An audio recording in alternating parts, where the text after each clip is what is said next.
This next speaker is a real treat.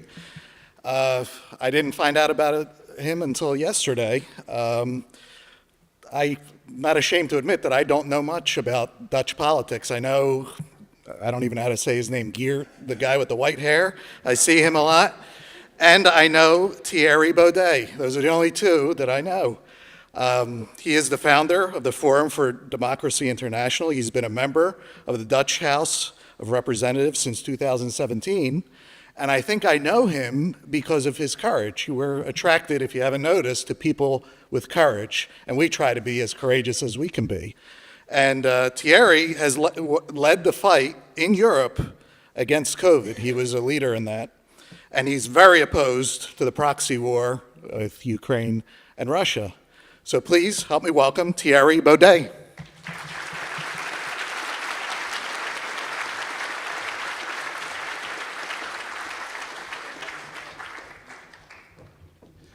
Ladies and gentlemen, it's an incredible honor for me to be here today with such luminaries and personal heroes of mine, such as Dr. Sachs, but also Colonel McGregor. I'm very honored to be here. Thank you very much. And I believe I'm the only not just European speaking today, but also the only active politician. So I thought I'll tell you a little bit about the situation in Europe and also the kinds of things that we're dealing with in politics in Europe. And none of the current situation that we're in is understandable without taking note of the incredible Russophobic paranoia that sweeps through Europe. And I'll tell you just a little anecdote to get you up to speed with the kind of situation that we're dealing with as an opposition politician. And I'll tell you a little bit more about my party, my platform. It's called Forum for Democracy. I'll tell you shortly. But we've been running campaigns, several campaigns, and I've been attacked twice as the first politician in the Netherlands since Pim Fortuyn, who was murdered in the year 2002, excuse me.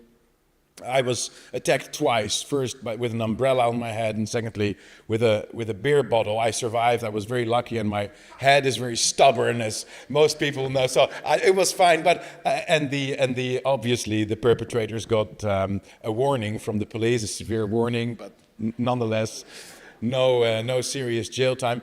But as a consequence, my party we need a little bit of extra security. So we were sort of taking options from car traders for a bulletproof Mercedes and things like that. And we were just looking around a little bit what the best approach would be.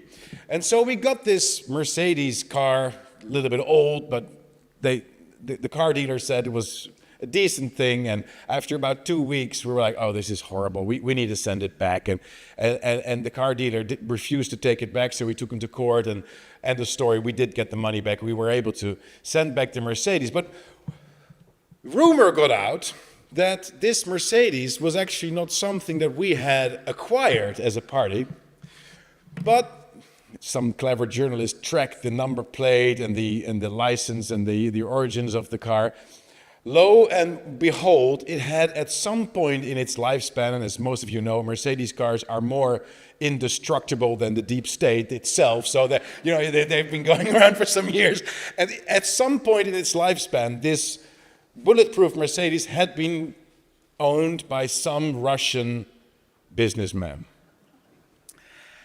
Next thing I know, articles appear suggesting that this Mercedes had been a personal gift by Vladimir Putin to me, obviously, and only by showing the receipts of the court case that we had bought it and then wanted our money back because it didn't serve our purposes for reasons unconnected, by the way, to the Mercedes itself, but that's another story. But we were able to convince these journalists, sort of, for the time being, that perhaps it hadn't been a gift by Vladimir Putin, but you never know, right? The omnipresence of Russian influence being almost the only thing that they can think of, and then they call us conspiracy theorists.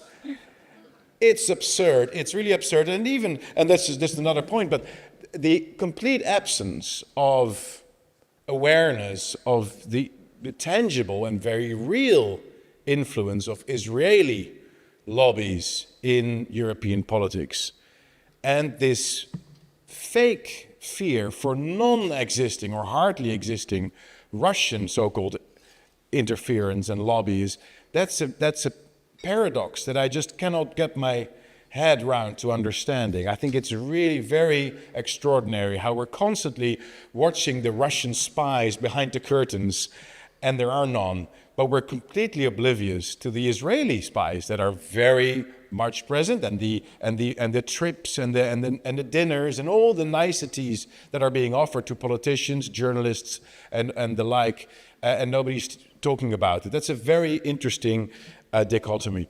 So I'm a politician in the Netherlands who has been cancelled for 5 years straight.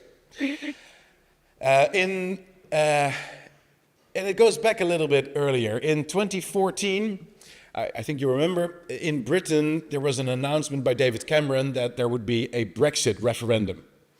And having been an opponent of the European Union for all my adult life, I then wrote an op-ed in Dutch press saying, we also want a referendum. And I started gathering signatures for that. And out of that movement grew a think tank, which was then also called Forum for Democracy. And ultimately, these signatures became so significant that the Dutch government responded and they said, we're not going to give you a referendum, but we'll make a law that will enable you to organize your own referendum if you want one, and you'll need a hell of a lot of signatures, but then you can get a referendum about a new proposition, a new law or a new treatment that needs ratification from the House. And the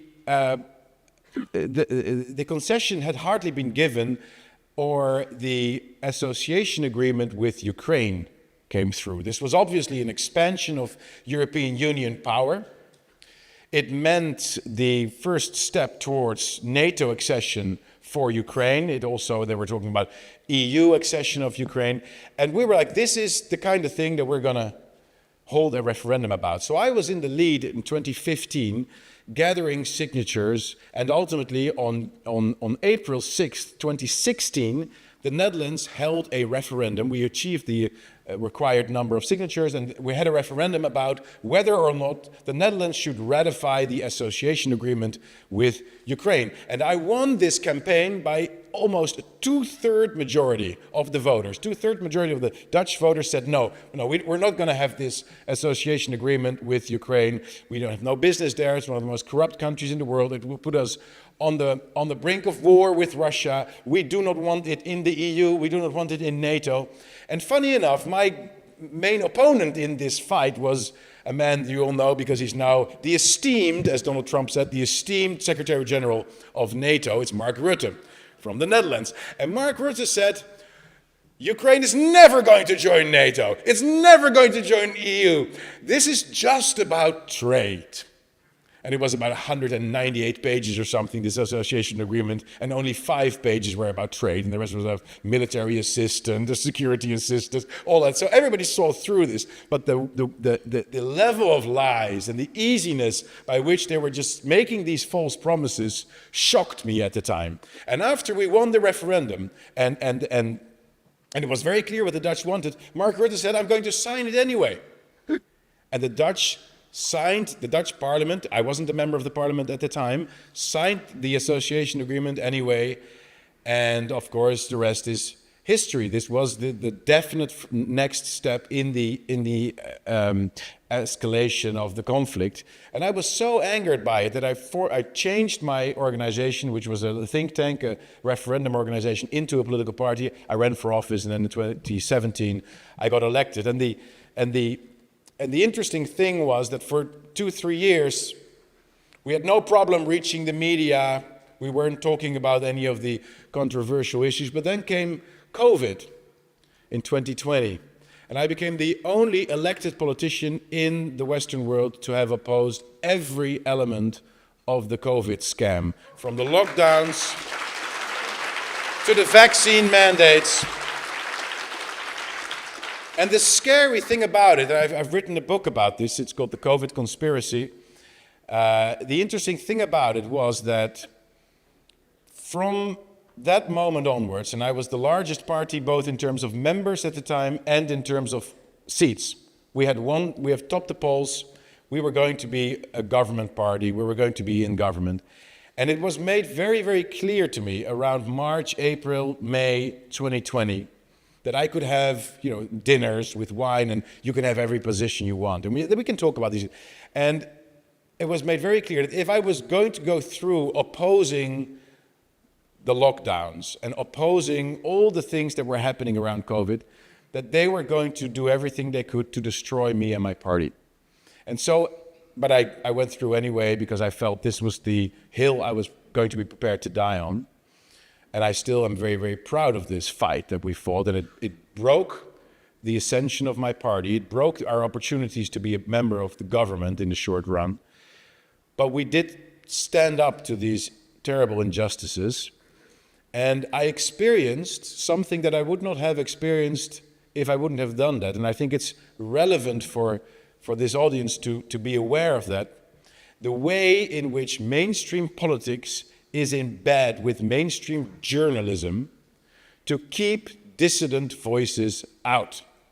You simply cannot reach a large audience anymore once you've stood up against any of these fundamental things that they really demand from you.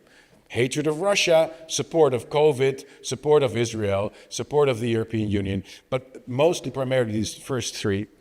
And so ever since this moment, we've been in a very interesting situation where we are in this sort of still phase experiment, being completely ignored by the mainstream. It doesn't matter what we do, speeches we give, books we write, nothing, absolutely nothing we do is reported in the Dutch mainstream media. But we're still the largest party in terms of members in the Netherlands.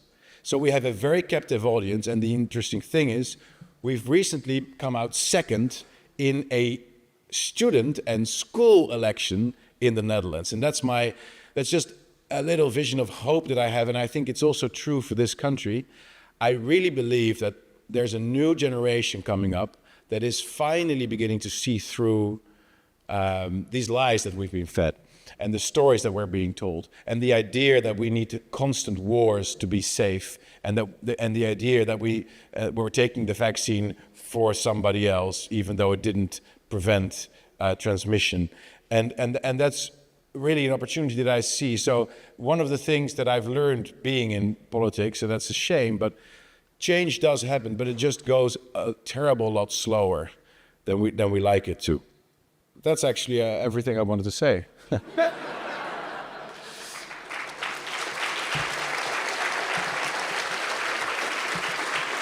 Maybe if we have time, I don't know. If there's time and you have a question about Europe or the Netherlands, if we have time, obviously, but I'm very happy to answer. I'll be with Max at the coffee table. Yeah, I'll be there. So thank you very much, and I really appreciate being here. So thank you.